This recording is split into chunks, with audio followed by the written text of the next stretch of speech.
At 2 a.m., my sister snuck into my room and took my card. By morning, $17,000 was gone, blown on a luxury watch and a weekend in Vegas with her friends. A week later, she returned, Dad saying, "Stop lying. She'd never steal from you." I just smiled and took the matter to court. I, 29M, woke up that morning with an uneasy feeling in my gut, the kind that tells you something's wrong before your brain catches up. The sunlight filtered through my bedroom curtains, and I reached for my phone out of habit. 3 missed calls from my bank. My stomach dropped. The automated message was clinical and detached as it listed the transactions. A luxury watch purchase for $8,000. A hotel booking in Vegas for 4 nights. Restaurant charges. Nightclub tabs. By the time the voice finished recounting my financial hemorrhaging, $17,000 had evaporated from my account. Money I'd been saving for 3 years. Money that represented every extra shift I'd worked, every weekend I'd skipped going out, every small sacrifice I'd made to build something stable for myself. My hands shook as I checked my wallet. My debit card was there, right where it should be. But something felt off about it. I looked closer. The edges were slightly worn in different places than I remembered. This wasn't my card. This was a duplicate, or worse, my original returned after someone had made their own copy. The memory hit me like cold water. 2 nights ago, around 2 in the morning, I'd heard my bedroom door creak open. I was barely conscious, floating in that space between sleep and waking. Through half-closed eyes, I'd seen a silhouette move through my room. At the time, my drowsy brain had rationalized it as my sister checking on something. Maybe looking for her phone charger or some other innocent reason. We'd always been casual about boundaries in our family home. I'd fallen back asleep within seconds. Now that innocent memory curdled into something dark and deliberate. I called my sister immediately. The phone rang 4 times before going to voicemail. I called again and again. On the 5th attempt, she picked up, her voice thick with sleep and irritation. She asked what I wanted at this ungodly hour, seemingly unaware it was already past 9 in the morning. I told her about the charges, about the money, about what I'd seen 2 nights ago in my room. The silence on the other end stretched so long I thought the call had dropped. Then she laughed. Not a nervous laugh, but something dismissive and sharp. She said I was being paranoid and ridiculous. She claimed she'd been in Vegas, sure, but that she'd saved up her own money for the trip. She said if I was broke, that wasn't her problem, and maybe I should keep better track of my spending instead of accusing family members of theft. Then she hung up. I sat on my bed, staring at my phone, feeling something fundamental shift inside me. This wasn't the sister I'd grown up with, or maybe it was, and I'd just been too blind to see it. Either way, the betrayal cut deeper than the financial loss. I spent the next hour on the phone with my bank, reporting the fraud. The representative was sympathetic but explained that because the card had been physically used and the PIN entered correctly, it would be difficult to prove unauthorized use. They could investigate, but it would take time. They suggested I file a police report. The weight of what that meant settled on my shoulders. Filing a police report against my own sister. Before I could make that decision, my phone rang. Dad. My sister had clearly gotten to him first. His voice came through the speaker loud and aggressive, asking what the hell I thought I was doing, harassing my sister with false accusations. I tried to explain, tried to walk him through the timeline, the mysterious silhouette in my room, the timing of everything. He cut me off. He said my sister would never steal from family, that I was being dramatic and cruel, that maybe I'd gotten drunk and didn't remember spending the money myself. That last suggestion made my blood boil. I hadn't had a drink in weeks. I'd been working double shifts at the hospital where I worked as a radiology technician. But Dad wasn't interested in facts. He'd already made up his mind. He told me to drop it, to stop causing family drama, and to apologize to my sister for the accusations. I just smiled, sitting there alone in my room. A cold, humorless smile. Because in that moment, I realized that family loyalty was supposed to flow both ways, and I'd been the only one honoring that contract. I called the non-emergency police line and filed a report. Then I contacted a lawyer. The next few days were tense and silent. Dad wouldn't speak to me. My sister posted Instagram stories from her Vegas trip, posing with cocktails and wearing a watch that cost more than some people's cars. The watch I'd paid for. In one photo, she had her arm around her friends, all of them laughing, all of them living their best life on my dime. The caption read, treating myself because I deserve it. The rage that filled me was clean and focused. This wasn't about the money anymore. This was about principle. About someone taking what wasn't theirs and facing zero consequences. About parents who chose blind loyalty over justice. My lawyer was a sharp woman in her mid-40s who specialized in family law and fraud cases. She listened to everything without judgment, took notes, and then laid out my options. I could pursue this criminally, civilly, or both. The criminal route would be harder to prove beyond reasonable doubt, but a civil case had a lower burden of proof. She suggested we start with a demand letter, then proceed to small claims court if necessary. Actually, given the amount, we'd need to file in circuit court. I told her to do whatever it took. The demand letter arrived at my parents' house a week after the Vegas trip. I wasn't there when my sister opened it, but Dad called me within an hour. His tone had shifted from angry to bewildered. He asked if I was seriously suing my own sister over what he still called a misunderstanding. He said family doesn't take family to court. He said Mom was crying, and I was tearing the family apart. I asked him if he'd talked to my sister about returning the money. Silence. I asked if he'd even considered that I might be telling the truth. More silence. Then he said that even if she had borrowed the money, I should handle it within the family, not drag lawyers and courts into it. Borrowed. The word made me want to scream. You don't borrow something at 2 in the morning without asking. You don't borrow money by stealing someone's debit card and draining their account. But I kept my voice level and told him I'd given everyone a chance to make this right. They'd chosen not to believe me. Now we'd let the legal system decide. 2 weeks later, my sister finally reached out directly. She sent a long text message, and I could practically hear the calculated manipulation in every word. She said she was sorry I felt hurt, but that she hadn't taken anything from me. She suggested maybe someone else had access to my card. She said if I dropped the lawsuit, she'd help me figure out what really happened. The gaslighting was almost impressive in its audacity. I didn't respond. My lawyer had advised against any direct communication, and besides, I had nothing to say to her. The bank investigation concluded with frustrating results. They could see the transactions were made in Vegas while I was verifiably in our hometown, working my hospital shifts with timestamp badge swipes to prove it. But they couldn't definitively prove who used the card without security footage from the vendors, which would require subpoenas. They refunded a portion of the charges as a courtesy, about $4,000, but said the rest would remain my responsibility unless I could provide proof of who committed the fraud. That proof came from an unexpected source. One of my sister's friends, someone I'd known peripherally for years, reached out to me through Facebook. She said she needed to talk and asked if we could meet for coffee. I was suspicious, but curiosity won out. We met at a cafe across town, away from anywhere we might run into family.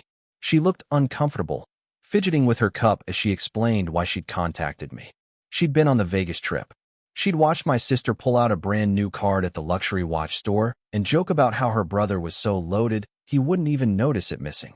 She'd heard my sister tell the story multiple times over the weekend, bragging about how easy it had been, how I slept like the dead, how she'd memorized my PIN months ago by watching me at an ATM. The friend said she'd laughed along at the time, thinking it was just typical sibling stuff, maybe that we had some arrangement. But when she got home and saw my sister doubling down on the lies, claiming innocence while our family fractured, she couldn't stay silent. She said she had receipts, photos, and she'd testify if needed. I could have kissed her. Instead, I thanked her profusely and immediately sent her information to my lawyer. With this testimony, everything shifted. My lawyer filed an amended complaint with the new evidence and deposed the friend formally. We had motive, opportunity, means, and now an eyewitness account. The case went from shaky to solid overnight. My sister's lawyer, paid for by Dad of course, tried to discredit the friend. They suggested she had ulterior motives, that maybe she was jealous or had been cut out of the friend group. But the friend had photos from the trip, including several where my sister was wearing the watch and making jokes in the captions about her shopping spree. Screenshots of group chat messages where my sister had discussed her plans before the trip, mentioning she needed to get creative about funding it. Everything corroborated her testimony. The preliminary hearing was set for a Thursday morning. I took the day off work and put on the best suit I owned. Walking into that courthouse, I felt a strange mixture of vindication and grief. This was my sister. We'd shared a childhood, had inside jokes, had protected each other from schoolyard bullies. And now we were on opposite sides of a legal proceeding. She showed up with Dad and her lawyer, and she wouldn't look at me. Mom had stayed home, apparently too distraught to attend. My sister wore a modest outfit, probably chosen by her lawyer to make her appear sympathetic. The expensive watch was conspicuously absent. The judge was a stern older man who clearly had no patience for family drama wasting court time. He reviewed the evidence quickly, asked pointed questions to both sides, and then turned his attention to my sister. He asked her directly if she had used my card without permission. Her lawyer started to answer for her, but the judge cut him off and repeated the question. She said no. She maintained her innocence, her voice small and shaky. She was good, I'd give her that. She almost sounded believable. Then my lawyer presented the testimony from the friend, the photos, the screenshots, the bank records showing my sister in Vegas while I was verifiably at work. She presented the timeline of the card being returned to my wallet. She methodically dismantled every aspect of my sister's defense. The judge's expression hardened. He asked my sister again if she'd like to change her answer. The courtroom was silent.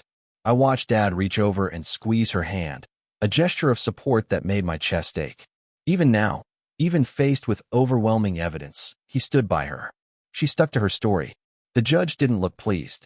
He ordered a full trial, set a date 2 months out, and strongly suggested both parties attempt mediation before wasting more of the court's time.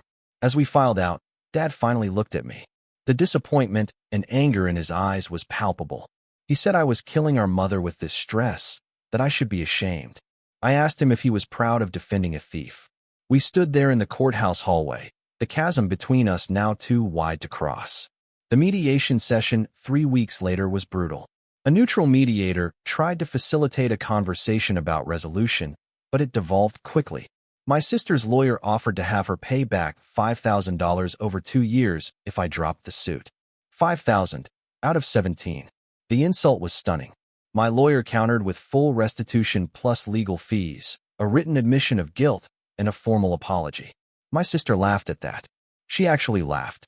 She said she'd never admit to something she didn't do, that I couldn't prove anything, and that she'd see me in court. The mediator looked exhausted. He said he'd rarely seen a family case with this much animosity and suggested we all take some time to cool off. But there was nothing cool about the rage simmering in my veins. This person had stolen from me, lied about it, turned our parents against me, and now sat across a conference table acting like the victim. We walked out of mediation with no resolution.